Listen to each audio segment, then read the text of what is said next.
Hi guys, this is the first video, first of five I'm going to do just about successful blood glucose management. And the first one I'm going to talk about is insulin use, just insulin itself, what insulin I'm on, um, how I take my injections, etc. You know what it all involves for me. At the minute, I'm actually probably a bit different from most people. I take three types of insulin. You're probably aware. The first one is this is my we call it my basal insulin. It's just Levemir insulin. I also take fast acting, Nova Rapid insulin, and I also take intermediate insulin, which is in the UK it is known as Humulin S, but I think in other countries it may be known as Humulin R, Humulin regular. Um, for me, pretty much these insulins, I just see them as a quick, a medium, and a slow, because if you look at the half lives, and that basically means kind of how quickly the insulin works. That's essentially what they are. I don't use needles to inject my insulin. I use one of these, which is many guys will know this. It's just an insulin syringe. It's a 0.5 millimeter syringe. The reason for that is that I found personally with the screw-on needles that sometimes it could get jammed, the pens could get jammed, and also my insulin sensitivity is quite high. Sometimes 1 unit insulin is too much for me. With the syringes, I can accurately draw up half a unit, which is a lot of times which is only all I need. And also, I know when I'm drawing up the insulin with the syringe, I know exactly what I'm getting, which is, big comfort for me, especially when you're injecting in, you don't want to inject too much, obviously, for obvious reasons. So you're probably asking yourself, why is he using, three different types of insulin? As I says, basically, as you guys, I don't know if you guys know, you don't know, the Nova Rapids, that's generally, it peaks in about 20 minutes once you inject. And in general, it can be out your system in maybe 4 hours, 6 hours, and it will generally peak in about an hour. So it starts working in about 20 minutes, it peaks in about an hour, and generally about your system by 4 hours, which is, it's about the fastest insulin I think there is on the market, excluding the inhalable insulins, which have just been released in the States.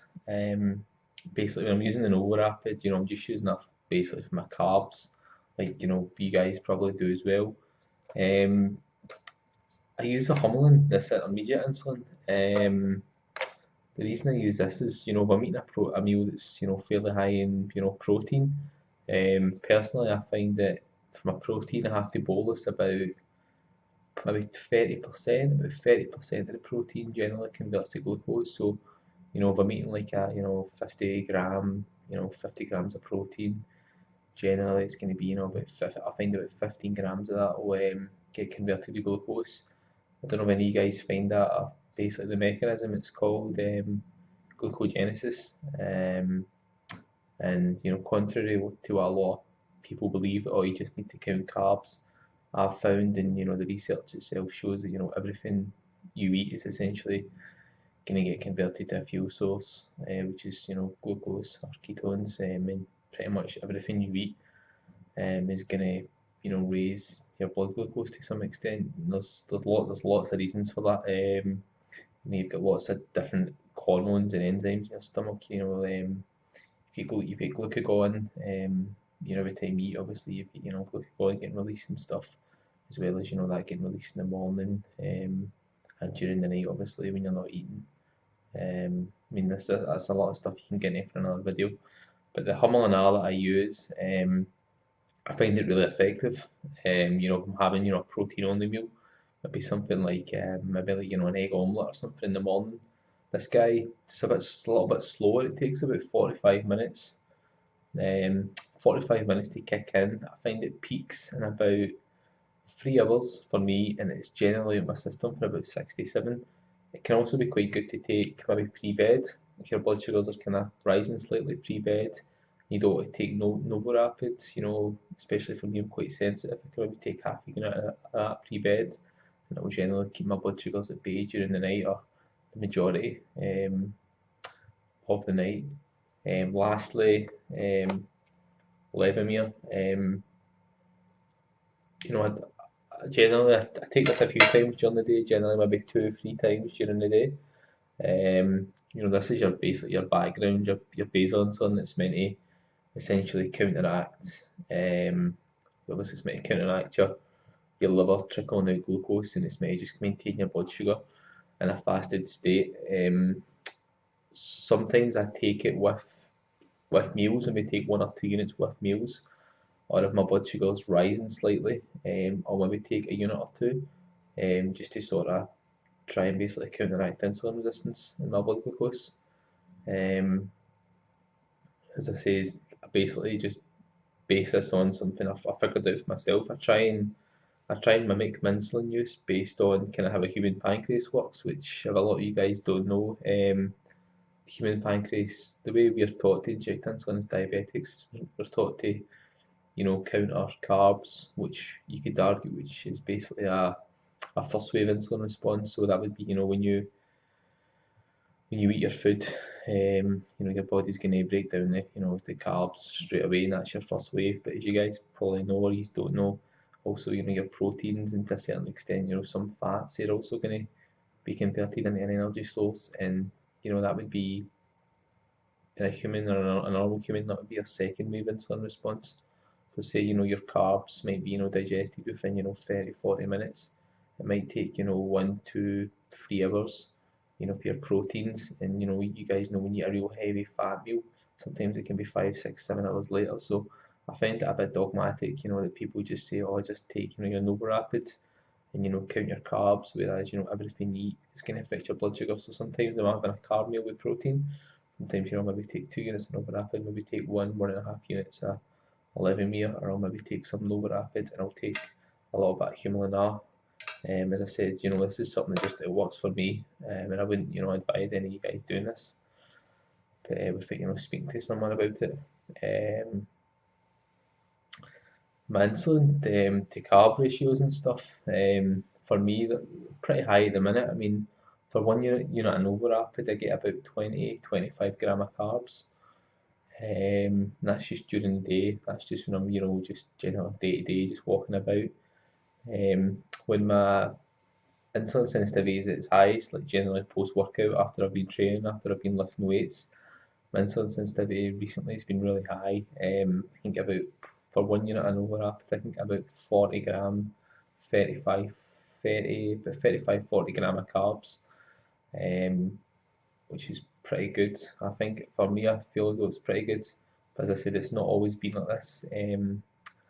Since the start of the year, since December, since I started kind of getting into my training a bit more serious, I dieted down. I think I dieted down from about 200 pounds. It was about 200 pounds, just under 200 pounds, and at the minute I'm sitting maybe just above 175. So I've lost about 20-25 pounds. But my insulin sensitivity is probably it's increased. It's increased a lot, man. My insulin requirements have dropped a ton. Probably my basal rates have dropped about 50-60%, maybe 50-60-70%.